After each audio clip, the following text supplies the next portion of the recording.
Oman প্রবাসী বাহারের পরিবার নিয়ে কারা এমন মিথ্যা কথা ছড়াচ্ছে।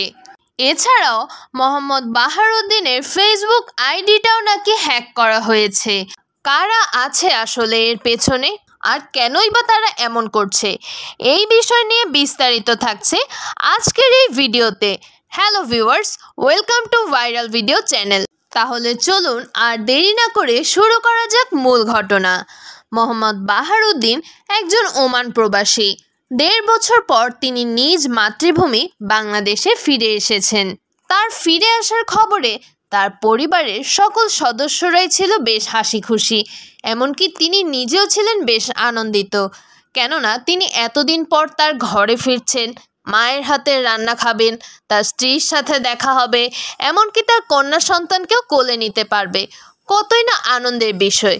কিন্তু আনন্দ যেন এক মুহূর্তে বিষাদে পরিণত হলো। তাকে এয়ারপোর্ট থেকে আনার পথে মাইক্রোবাসটি হঠাৎ করেই একটি নালায় পড়ে যায়, যার ফলে তার পরিবারের 7 সদস্য না ফেরার দেশে চলে যায়। সাজানো গোছানো সুন্দর একটি সংসার, মুহূর্তের মধ্যেই সেই সংসারে নেমে আসে শোকের ছায়া। কিন্তু এই অবস্থাতেও কিছু মানুষ যেন তাদের কোনোভাবেই শান্তিতে থাকতে দিচ্ছেন না। তার পরিবারের নামে নানা রকমের মিথ্যা ভিডিও আপলোড করে যাচ্ছে সোশ্যাল মিডিয়ায়। আর সেই বিষয় নিয়ে মুখ খুলেছেন এই প্রবাসী মোহাম্মদ বাহারউদ্দিন।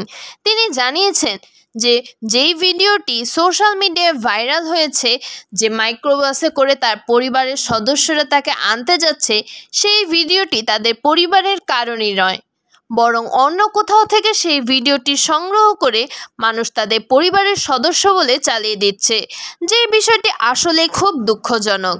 তিনি আরও জানিয়েছেন যে অনেক মানুষ নাকি তাদের নামে নানা রকমের অপপ্রচার চালাচ্ছে, যেমন তারা নাকি সাহায্য গ্রহণ করেছে, তাদেরকে নাকি 10 লাখ 20 লাখ এরকম টাকা দেওয়া হয়েছে।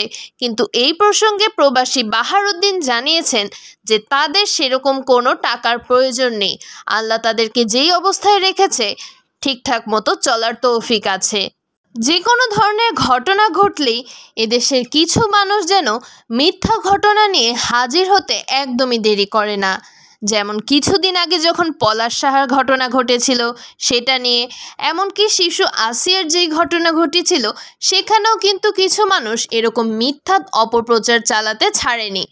এছাড়াও মাইলস্টোনের সেই ঘটনায় বহুল আলোচিত পাইলট তৌকির ইসলাম সাগর এবং তার স্ত্রী নিঝুমকে নিয়েও কিন্তু অনেক ধরনের মিথ্যা অপপ্রচার চালানো হয়েছে। আর এইগুলো কিন্তু এসব বিষয় সাইবার নীতিমালা লঙ্ঘন করে।